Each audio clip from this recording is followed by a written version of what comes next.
গরম গরম ফুলকো লুচি। সত্যি বন্ধুরা, তৈরি করে নিলাম গরম গরম ফুলকো লুচি।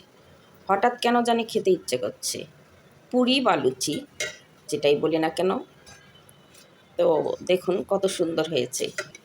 আমি এই ফুলকো লুচি বা পুরি তৈরি করলাম একদম অরিজিনাল গমের আটা দিয়ে, লাল গমের আটা দিয়ে।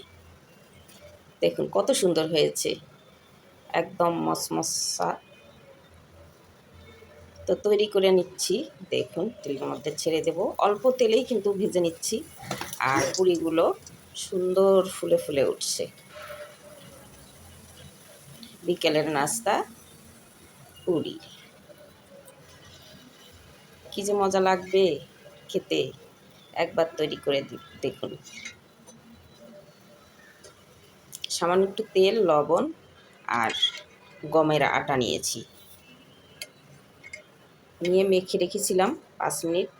তারপরে পুরি তৈরি করে, এই যে দেখুন লাল গমের আটা, একদম লাল লাল, তেলের মধ্যে ছেড়ে দিলাম।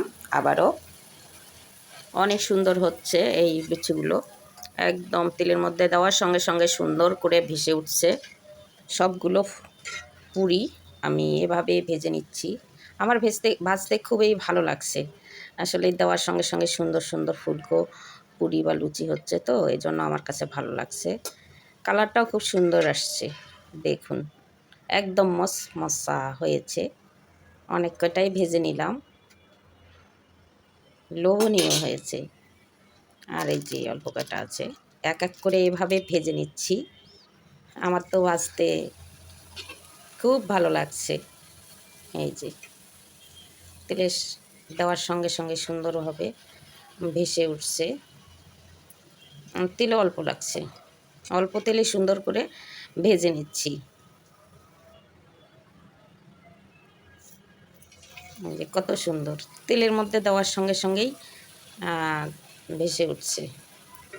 একটু চাপ দিলেই আরও সুন্দর ফুলে উঠছে, কত সুন্দর হয়েছে। তো তৈরি হয়ে গেল কতগুলো ফুলকো লুচি বা পুরি।